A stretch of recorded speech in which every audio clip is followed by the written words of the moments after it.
Okay, welcome to a video looking at the housing market. We're going to take the issue of housing supply and think about some of the key policies that have been put forward to addressing the supply shortage in the market, and then use that as the basis to look at some evaluation. So I think most people would argue that there is clearly a housing shortage in the UK. Why is the housing shortage a major economic and social issue? Well, there are many economic and social problems with expensive house prices. For example, supply shortages drive up the cost of housing, both homes to buy and also property to rent.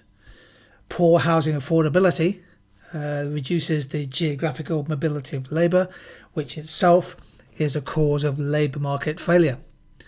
And of course, we're seeing the emergence of a generation of younger people who, in theory, would love to rent and then buy a house, but actually in practice may never be able to afford to buy a home. This raises big questions of intergenerational equity across generations.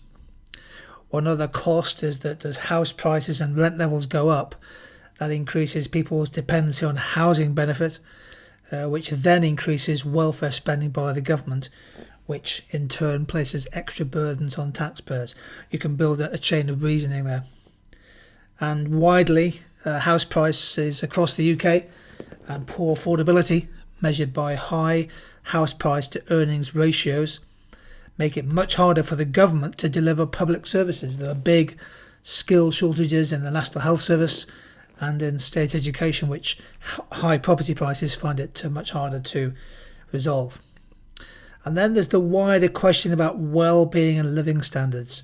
High house prices often give people a sense of insecurity. Will they be able to afford to buy or rent? How can they afford to save for a mortgage? Overcrowded homes, likewise. All of this can damage measured economic well-being. There's been a sharp rise in wealth and income inequality linked to the housing market, particularly as housing costs have gone up and real wages have gone down. Well, you need to bring some analysis to this question about housing supply.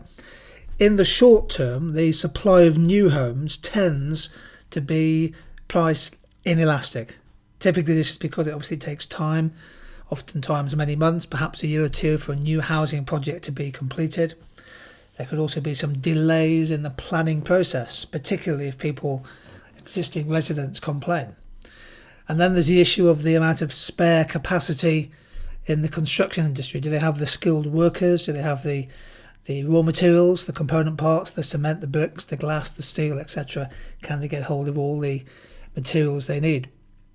As a result, in the short term, the supply of new homes tends to be price elastic, as we've shown in this diagram. Demand curve shifting up from D1 to D2, supply is inelastic, the price rises pretty quickly. Well, one of the aims of supply side policies, I've replicated the original diagram on the left hand side here.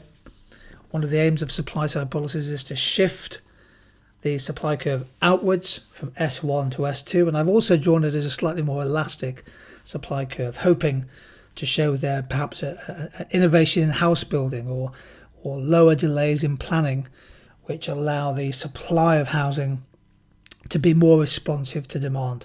Can you see the difference in the price for a given level of demand D2?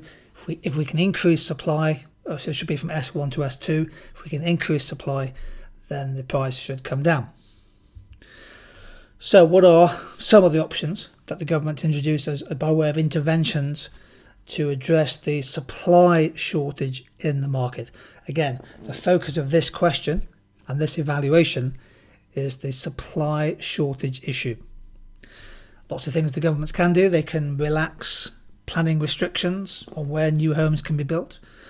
They may well introduce laws, regulations, which limit the size of individual properties so that perhaps you can fit more homes into a given plot of land.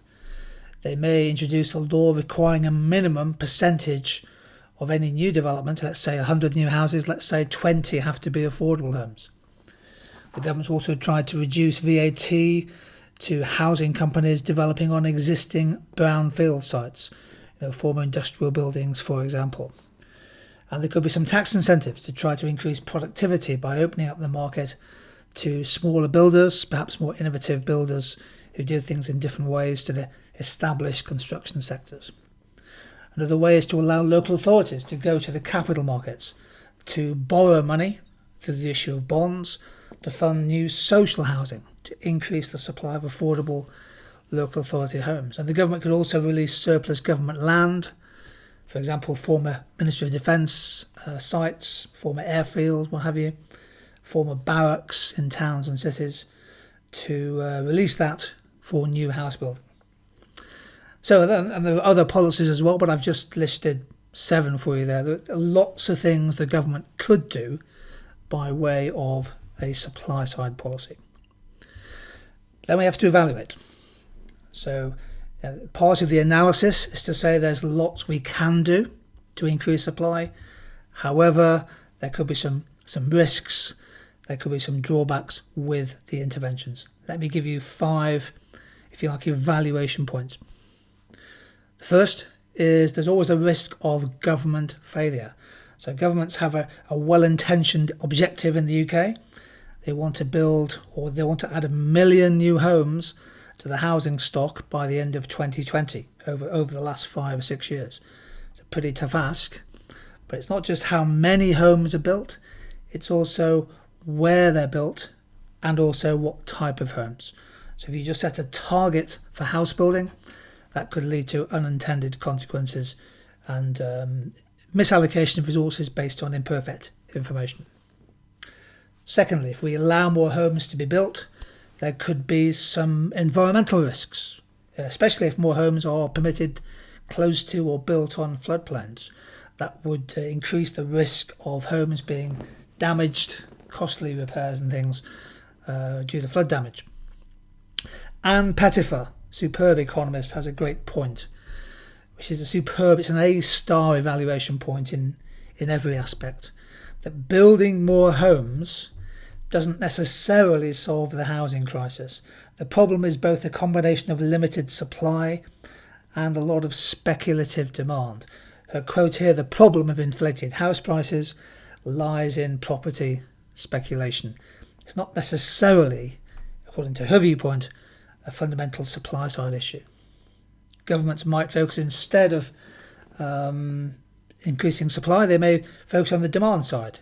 For example, they might focus on restricting speculative demand for housing, perhaps limiting the number of people who can buy a second or a third home in an area.